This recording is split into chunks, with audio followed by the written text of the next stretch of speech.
Show up the brand new rogue build. This is going to be the DeathTrap rogue that I hear a lot of people are talking about. Let's go ahead and show off the gameplay of it. It's actually pretty interesting. We'll do what's the new Torment 4 here. It can go way higher, but I just want to kind of rush through it, and we'll go ahead and talk a little bit about the other build. It's going to be kind of like an introduction to the build. So in Season 6, they're giving a lot more ultimate damage out. Now, this one is a hybrid build, and I actually wanted to try to make this one hybrid. It's similar to my Season 0 build, where basically we can use DeathTrap forever. So it takes a second to ramp up, but it basically requires you to piano your keyboard. So you do Twisting Blades, you do Smoke Grenade, and then you do DeathTrap. And we're actually using the brand new bonus on the Paragon board. And the build is really good. There's videos of people doing a 100 pit. I need to get way more damage. Basically, we just need a lot of greater affixes to get like way more numbers here, but the build can comfortably do relatively high pits right now, and it's probably going to be one of the top tier builds. Now, if you guys were wondering, is it better to play this, or is it better to play the Dance of Knives rogue? We don't know if that build is going to get absolutely like nerfed to the ground. Fingers crossed it doesn't, because, you know, I'll be honest, having infinite crit and infinite vulnerability and infinite imbues maybe wasn't intended. So, you know, if it gets nerfed, you know, I'll be disappointed, because I'd rather just the new skill be fun and OP. We shouldn't have clicked on the shrine, because sometimes people think that the shrine's carrying this build. No, trust me, this build is incredibly good. Now, it does require pretty good cooldown reduction, but I've tried to make it so it was like way more beginner friendly. And how I've done that is I put Twisting Blades into it, and I didn't sacrifice the damage to be only with DeathTrap. But I think that that'll be probably the best push build. But a lot of times people never want to try to push for, you know, GR 150s. Remember that the Pit 65 is a lot different. It only goes to 100 now. So this would be a lot higher if you were to compare it to like the live servers. But who knows? We might not even need to go really high at all with the new Citadel content, because pits might be not something we even participate in. Pit is a way to like kind of measure how good a build is. But there comes to a point where you don't need to go super high, right? Because it's just not efficient for your time. Now, all my glyphs are maxed out, though, just as a heads up here. But we still are missing 70 Paragon points, which, I'll be honest, that is very massive. Plus, I'm still using Legacy gear, which, yeah, unfortunately, you just have to sit there and farm. But, like, Eyes in the Dark, those pants, people throw them away. So expect those items to be really cheap. But you can kind of get an idea on how the build works. So to explain it, our Twisting Blades will facilitate extra cooldown reduction and watch the boss fight. It's like pretty smooth, actually. Because a lot of times you have like a build that looks pretty good, and then you get to the boss fight and it takes forever. This is a boss build where if you do stagger, it does like way more damage. But once we get the boss to be staggered, well, he's gonna melt before he. Okay. Normally though, once you get the boss to be staggered, it's just instant deletion. So we'll go over like a rough build here. I'm gonna make a build guide for it later. I just wanted to go ahead and upload this. Some of these builds I'm kind of doing like in progress to see if it's actually good.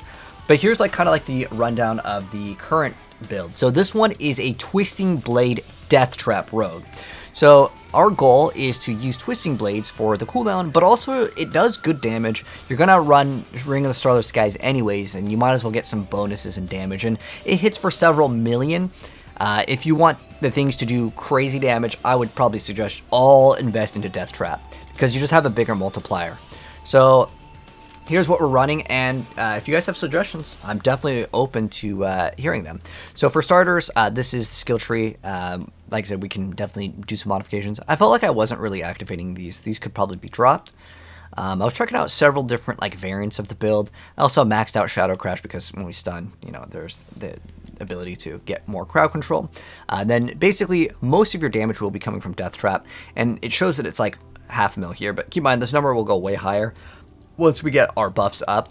And then on top of that, we also have Twisting Blades as some damage. I know it says 21,000, it does way more than that, but like the number of this, it goes crazy. But against some of the smaller trash stuff, it can kind of clear up some of the stuff. Not that it matters, because most of the stuff will be hit. It's just that this wasn't really that bad, and I was like, okay, well, if we are just investing into a lot of stuff that can kind of cross over, but we can make some more adjustments to make a pure one, but I just wanted to make a hybrid one for now. I decided to go with momentum. You can actually play several different things. I've seen people do exposure because it can reduce the cooldown of your traps. It's RNG, so I don't like that part of it, but if you have Fist of Fate, that definitely helps out. And then you also get some stun grenades that can do some sort of damage, and then you could probably make a stun grenade variant as well. But momentum is what I went for because you get so much stats. I mean, it's maximum energy, which actually works well with the build anyways because you spend resources with your Beastfall boots. You can also run close quarters. That's another thing that you can run. I don't think you would necessarily need to go for Victimize, but maybe that's another variant too. Like, it does so much damage right now anyways.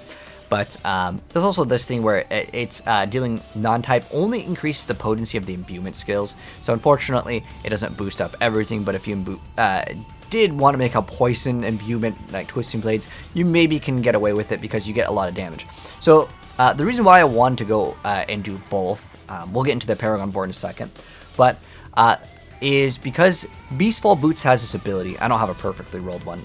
Getting this, getting an actual one, because this is basically like, I'm running 2 pieces of gear that are legacy items just because I don't really want to go farm in PTR, but if you happen to get a good Beastfall Boots, giving maximum resource, and then getting that thing to be 0.75, it's actually quite nice because how it works is when you cast an ultimate skill, the next core skill will consume all of your energy. And you use this basically in combination with preparation to spend all the energy.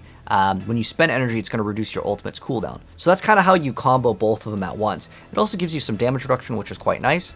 But that's basically what the Beastfall Boots is here for. So we can get extra cooldown reduction here, but more so maximum resource equals more damage, but it also just makes it so this can be higher uptime. And then we also have Eyes in the Dark here. I don't happen to have the newer ones. The newer ones will give you way more ultimate damage. To put it in perspective, let me go and actually bust this out real quick. So if we were to go to a rogue and we go to the Eyes in the Dark, pants on PTR, let's say we just have it, I mean, getting a greater affix Eyes in the Dark, I mean, this is like basically free. Most people throw this away. And then we just go and masterwork. Let's say we just hit 2. That's very realistic. You get 600 damage. So I'm missing a bunch of damage over there. And then also all these numbers would be better. Aftermath, getting extra stats would be cool, but it doesn't really matter that much. So this is a major upgrade. This is also something where we could get a much better one. Obviously, getting the attacks deal random damage, that's very good as well. I was actually checking out like several different variants of this build, and you can play close quarters as well, so you can get all the damage to crowd controlled as well. Let me go ahead and actually skip this song because it has music. Alright, so, alright, it has lyrics. So, I already explained these two. So these definitely could be way, way, way better. I can't even masterwork this one because it's a legacy. But ideally, what you want to do is get as much cooldown reduction as possible, but I wanted to make a build where we don't have to rely on getting a greater affix Harlequin, although it will be easier in Season 6. I just know that when people see this, they're like, nah, I don't want to go for it. But we also have Tyrael's Might. This doesn't really do anything special with us. I do think that the newer chest piece is better. I'm going to try the build with that. But the thing that sucks with PTR is like grinding to get certain like uniques. It just takes so dang long. To get the mythics, you can just basically craft them for free, so it's very easy. But to get an Eyes in the Dark to be greater affix and a 150x, and that might take a little bit of time because the ranges on this are 50 to 150x. It's a huge difference.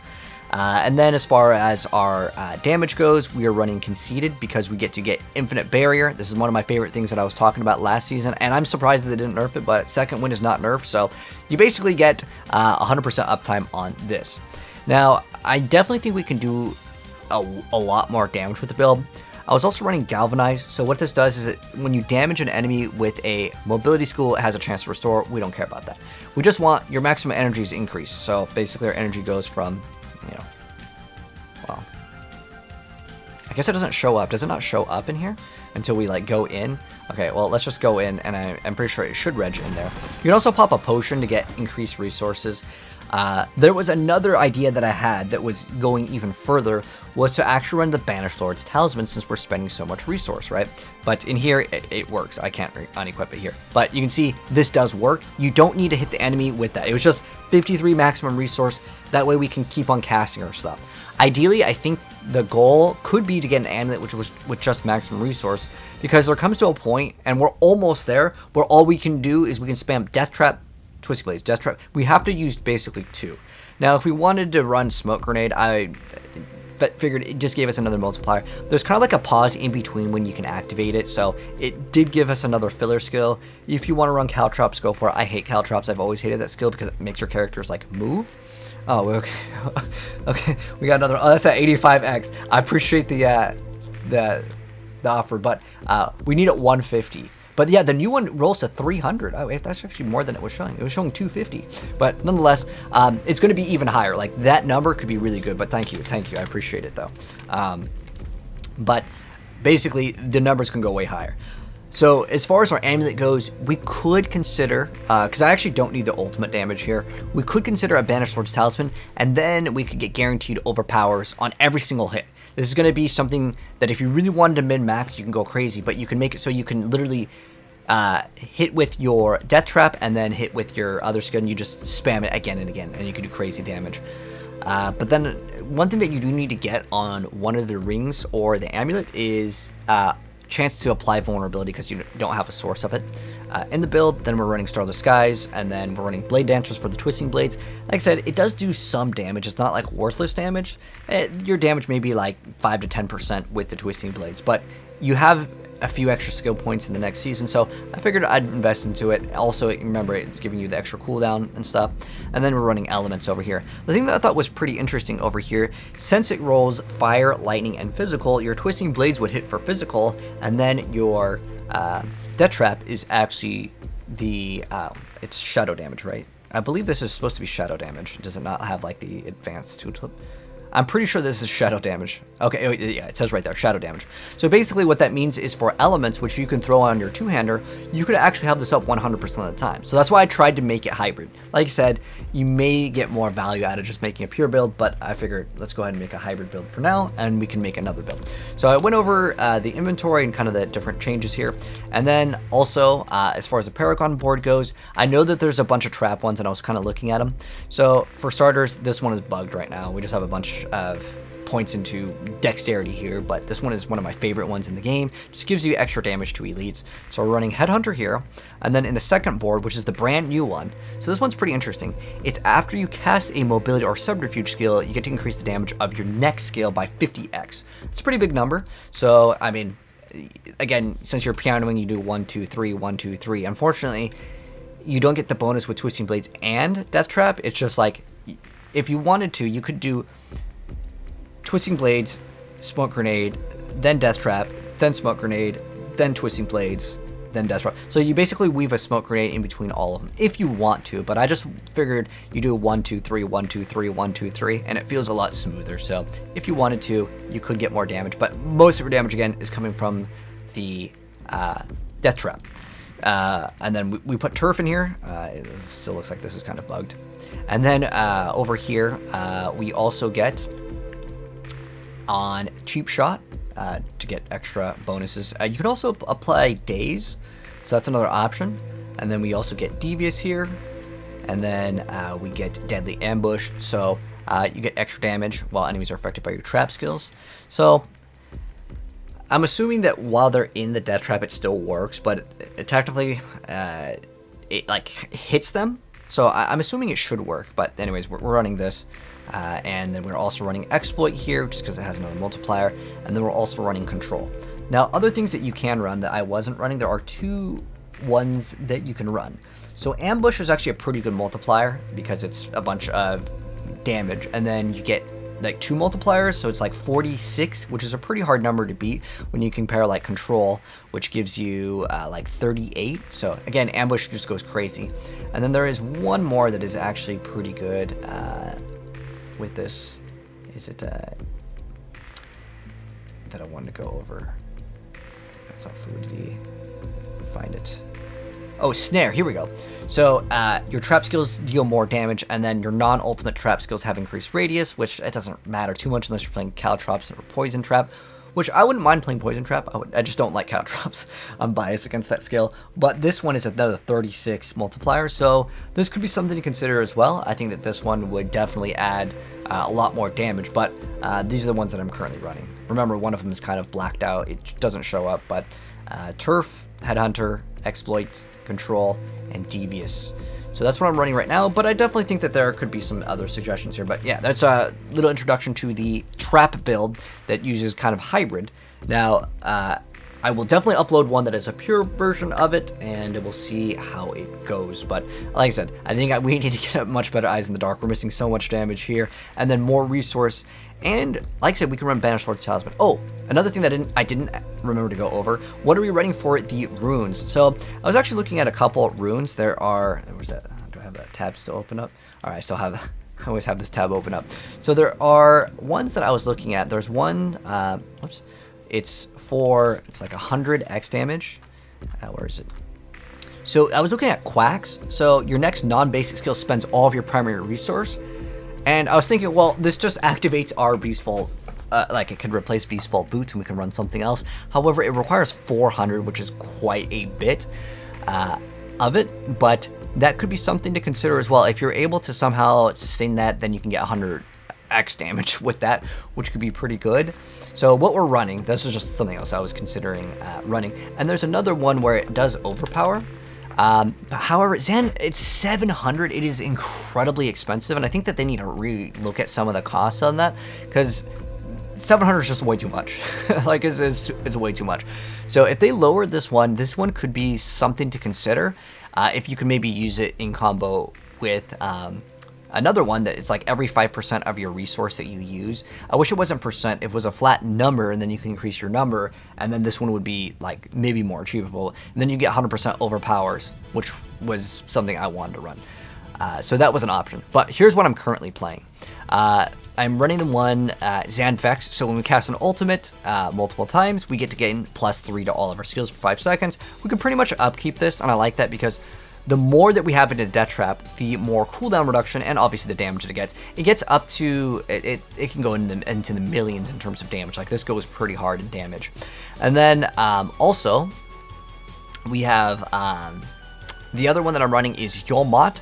So it's casting a skill with a cooldown, and that's going to give us the Dark Shroud. And you have to run this one, unfortunately. And the reason why you kind of have to run this one is because you don't have room for the Umbrous aspect unless you're willing to give up Tyrael Smite, which most builds probably won't want to give up. If anything, they would run the brand new chest piece. I think I might have one over here. This is what I actually want to put in. I think that this is the best item in the entire game, but I need to actually get my resistances to that point. So it is, if you haven't attacked in the last 2 seconds, you gain stealth. Now this thing is actually incredibly broken, and I can't wait to show you guys the other build that I have with this, but I wanted to upload this one because I had a couple people ask, what are our thoughts on this versus the Dance of Knives? Most people will probably prefer the Dance of Knives. If you guys haven't seen that build, I'll link it down below. I'll be dropping a guide for that one very soon, as I think that's going to be the fan favorite build because it's just really fun to play. And this one is like, you have to keep on doing this, and that's no fun. Anyways, you guys let me know your thoughts. If there's any ways to improve it, let me know down below. But if you guys enjoyed it, drop a like, subscribe, and I'll see you guys in the next one.